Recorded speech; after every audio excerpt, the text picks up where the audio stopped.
სახელითა მამისათა და ძისათა და სულისა წმინდისათა ჩვენთან არს ღმერთი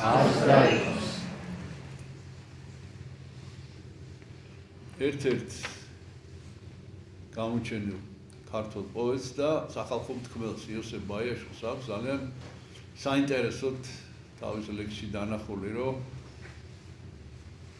ზოგიო იბადებაო ეხლაო ზოგი მიცვალებულს უზისო თავთანო ზოგი ქორწინდებაო ზოგი ინათლებაო ზოგი ავადმყოფთან ზის ასეთია ცხოვრება დედამიწაზე ეს არის მიწა და დღეს დედამიწის დიდი ნაწილი მოიცვა ძალიან მძიმე შეიძლება ითქვას ფართო მასშტაბიანმა ომმა, ნამდვილმა ომმა და ძალიან დიდი განსაცდელია, ძალიან ბევრი ადამიანი იღუპება და კიდევ როგორ განვითარდება მოვლენები არავინ იცის.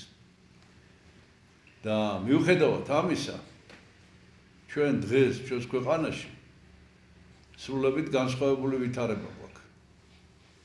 ჩვენ აღნიშნავთ წელს ჩვენი გაქრისტიანების 1700 წლის იუბილეს. და მიუხედავად იმისა, რომ აი ესე მსოფლიოში შეიძლება უამრავი განსხვავებული ამბავი ხდებოდეს, ჩვენ არ შეიძლება რომ არ აღვნიშნოთ ეს. არ შეიძლება რომ ჩვენ მადლობა არ შევწიროთ ღმერთს ამისათვის. რომ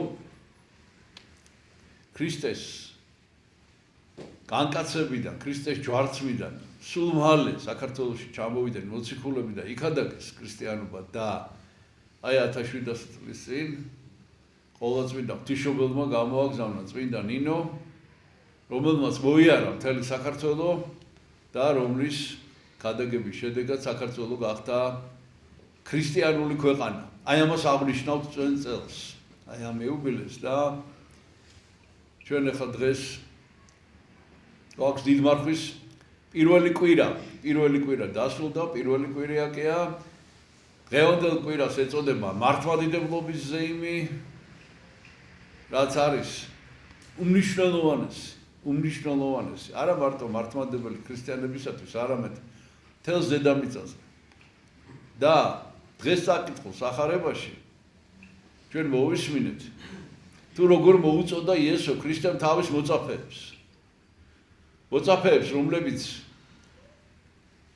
ეძებდნენ ქრისტეს, რომლებმაც იცოდნენ, რომ იგი აუცილებლად უნდა მოსულიყო, მაგრამ მათ გაიგეს ეს იესოსგან, გაიგეს ერთმანეთისგან და შეიკრიბენ ერთად 12 მოწაფე და კიდევ 70 უშუალოდ დაახლოებული მოწაფეები იესო ქრისტესთან და ჯერ იესო ქრისტესთან ერთად მოიარეს მთელი ისრაელი, ხოლო შემდეგ იესო ქრისტეს ჯვარცმის აღდგომის და სულიწმინდის გარდამოსვლის შემდეგ, როგორც იესომა უთხრა წავიდნენ და ამცნეს ეს ამბავი კიდეთა ქვეყანისათა, ანუ მთელი მსოფლიო მოიარეს.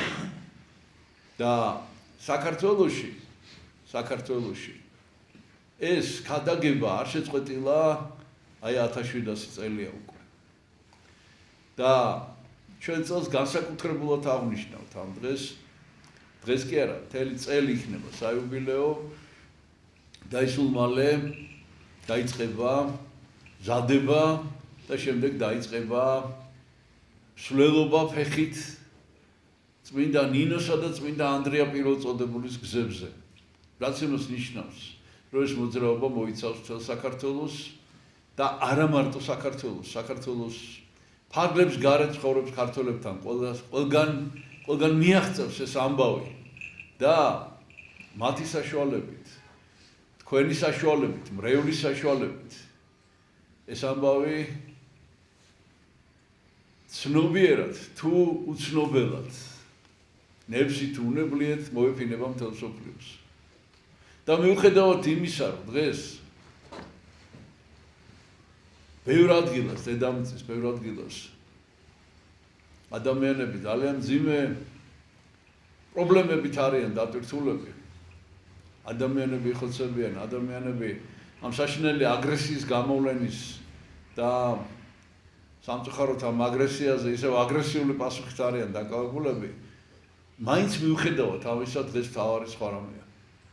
დღეს თავარი ის არის, რომ დღეს არის დიდმარხვის პირველი კვირა, დღეს არის მართლმადიდებლობის ზეიმი, როდესაც ეკლესია მიზეიმა ერთხელ და სამუდამოდ დამტკიცება ჭეშმარიტი მართლმადიდებელი სარწმუნოებისა და დღეს არის სწორედ ის დღე, როდესაც ეკლესია კიდევ ერთხელ იკრებს ძალას, იკრებს გარშემო თავის მორწმუნეებს, რომ წავიდეს, აქედან იწყება ყველაფერი, ეს არის მარხვა, ეს არის შემდეგ აღდგომა, ეს არის სულთმოფენობა და ამის შემდეგ არის მოციქულთა მარხვა, როდესაც სამოციქულო მსახურება განსაკუთრებულად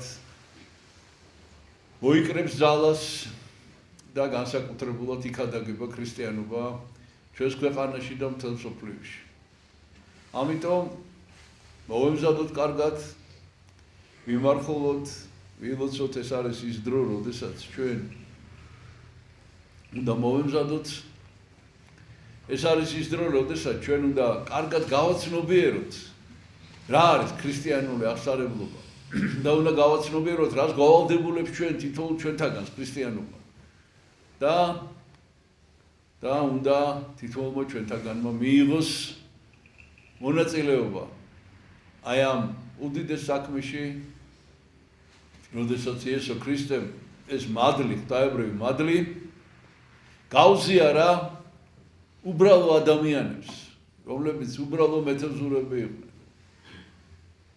რომლებიც